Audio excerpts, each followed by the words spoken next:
মঞ্চত উপবিষ্ট সামাজিক ন্যায় আৰু সবলীকৰণৰ সঞ্চালক সুপ্ৰিয়া কাকতি, মোৰ ভাতৃপ্ৰতিম দিগন্ত দাস, এই সংগঠনৰ সম্পাদক জীৱন ডেকা, মিষ্টাৰ সাহা আৰু দুগৰাকী বিশিষ্ট অতিথি, অন্যান্যসকল আৰু উপস্থিত সুধীবৃন্দ।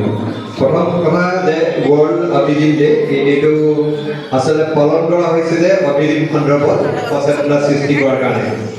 মোৰ কাকতিৰ কথাখিনি ভাল লাগিলে। তেখেতে সাধাৰণতে চৰকাৰী বিষয়াবিলাকে সদায় এটা এইবিলাক ক্ষেত্ৰত মানে এটা কেম্প মেইনটেইন কৰে। তেখেতে কৈছে তেখেতৰ ফোন নম্বৰ চবমিট কৰিছে, ব্যক্তিগতভাৱে কাৰোবাৰ অসুবিধা হ'লে তেখেতক ফোন প্ৰতিভাৱে যোগাযোগ কৰিব পাৰে। বহুত ডাঙৰ কথা। মই ভাবোঁ এইবিলাক উপযুক্ত কাম কৰিছে। আৰু আচলতে অটিজিম বা আমাৰ এইবিলাক যিবিলাক মানে আমাৰ ডিছেবিলিটি যিবিলাক ডিজিজ বা যিবিলাক চিণ্ড্ৰম আছে, এইসকলৰ খুব বিশেষ সচেতনতা হোৱা নাই আচলতে। আমাৰ মানুহ খুব বেছি সচেতন নহয় এই বিষয়টোলৈ। কিন্তু আমাৰ এতিয়া মই অকণমান চাওঁতে গম পালোঁ যে আমেৰিকাত প্ৰতি 30জন শিশুৰ ভিতৰত এজনৰ অটিজিমত আক্ৰান্ত হয়।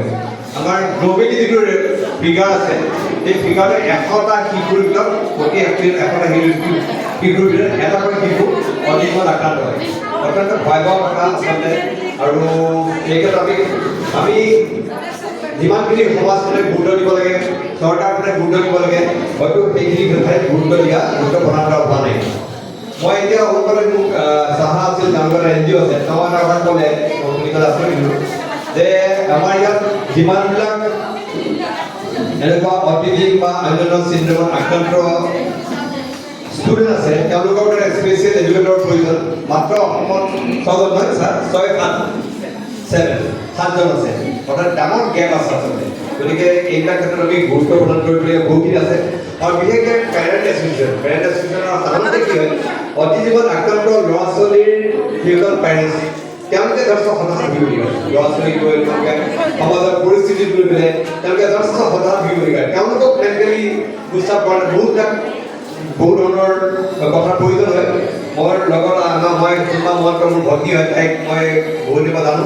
তেওঁৰ খুলমা মহন্তৰ যিটো সংগ্ৰাম, সেই সংগ্ৰামতে মই নিজে পৰিচিত, ভালকৈ জানো অৱশ্যে। কিমান এজন অভিভাৱকে তেওঁলোকৰ অটিষ্টিক বাচ্চা থাকিলে কিমান সংগ্ৰাম কৰিবলগীয়া হয়, কিমান তেওঁলোকৰ কষ্ট পৰিশ্ৰম কৰিবলগীয়া হয়, এইটো সাধাৰণ মানুহে এইটো বুজি নাপায় আচলতে। মই ভাবোঁ যে এই ক্ষেত্ৰত সেইকাৰণে সচেতনাৰ প্ৰয়োজন। যিহেতু অন্য বিশেষ আমাৰ ইয়াত NGO কেইটামান সংগঠন আছে, কিন্তু যিহেতু বেলেগ পেৰেণ্টছ এছ'চিয়েশ্যনৰ দায়িত্ব বহি আছে, তেওঁলোকে ঐক্যবদ্ধ হৈ তেওঁলোকে এই গোটেই বিষয়টোৰ সন্দৰ্ভত সচেতনতা সৃষ্টি কৰাৰ লগতে মানুহক কেয়াৰ কৰাৰ কাৰণে তেওঁলোকে বিভিন্ন ধৰণৰ পদক্ষেপ ল'লে ভাল হয়। আৰু আজি তেওঁলোকে parents association for childrens with special needs তেওঁলোকে যিটো কৰি তেওঁলোকে এই ক্ষেত্ৰত যিসকল সমাজত অৱহেলিত বা বঞ্চিত সকলক লৈ আগবাঢ়িব খুজিছে, খুব সুন্দৰ পদক্ষেপ। সদায় আগবাঢ়ি যাওক ভালকৈ। আৰু মই চৰকাৰখনৰ প্ৰতিও মোৰ গুহাৰি, তেখেতৰ প্ৰতি মই জনাইছোঁ যে চৰকাৰৰ গুহাৰি যে এই কথাবিলাক চৰকাৰখনে গুৰুত্ব দিয়ক। আৰু আপুনি মন কৰিব যে এইবাৰ যে নিৰ্বাচন হ'বলৈ গৈ আছে, কোনো এটা ৰাজনৈতিক দলৰ ইস্তাহাৰত তেওঁলোকে বহুত কথা কৈছে, এই বিষয়ে কোনো এটা অৱদান নাথা নাই। কোনো ইস্তাহাৰত তেনেকৈ যে এই মানুহখিনিয়ে ক'লে যে আমাৰ ইয়াত প্ৰায় 50,000 পৰা 1 লাখ পৰ্যন্ত হয়তো হ'ব এনেকুৱা বিভিন্ন ধৰণৰ আক্ৰান্ত। কিন্তু তেওঁলোকৰ কথা ভাবিবলৈ কাৰোবাৰ হয় নাই।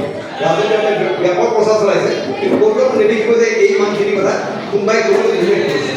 এটা প্ৰত্যেক কৈ যাবৰ কথা যে এইখিনি আমি কৈ আছোঁ যে ইনক্লুচিভ এডুকেশ্যন তেওঁলোকৰ সমাজত তেওঁলোকক আমি ভৰ্তি কৰিব লাগে। কেনেকৈ তেওঁলোকে কোনো নাভাবে, কোনো কাৰো চিন্তা কৰিবলৈ আহৰি নাই।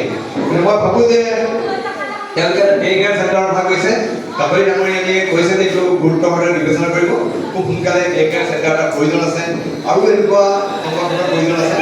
মই পুনৰবাৰ আজি এই যিটো অটিজিম ডে হৈ আছে গোটেই বিশ্বজুৰি সমগ্ৰ 2012 চনৰ মানৰ পৰা সমগ্ৰ বিশ্বত ৰাষ্ট্ৰসংঘৰ উদ্যোগত এই দিৱস পালন কৰি আহিছে। অকল এই কথাতে সচেতন হ'বলৈ সচেতনতা সৃষ্টি কৰিব লাগে আৰু কাৰ্যসূচী হওক। মই নিজে যিটো সন্মান আছোঁ, মই আমাৰ সম্পূৰ্ণ সহযোগিতা থাকিব। মই পূৰ্বতো আপোনালোকৰ এনেকুৱা অনুষ্ঠান মই পূৰ্বতো আহিছোঁ, মই কেইবাটাও অনুষ্ঠান পাতিছে, মই আছোঁ। আৰু আৰু যাতে মানুহে এওঁৰ কাৰণে ব্যৱস্থা এই কামনা কৰোঁ চৰকাৰখনে যাতে এই ক্ষেত্ৰত এইসকলৰ দুখ কষ্ট সংগ্ৰাম পৰিশ্ৰমক গুৰুত্ব দিয়ক তেওঁলোকক চাপোজক তেওঁলোকৰ দুখ দুৰ্গতিৰ কথা চিন্তা কৰক পুনৰবাৰ ৱৰ্ল্ড অটিজম ডে উপলক্ষে সকলো যিসকল অটিষ্টিক চিলড্ৰেন তেওঁলোকৰ প্ৰতি মৰম আমাৰ যিসকল পেৰেণ্টছ আছে তেওঁলোককো মই শুভেচ্ছা জ্ঞাপন কৰি মোৰ বক্তব্য ইয়াতে সামৰি পাইছোঁ ধন্যবাদ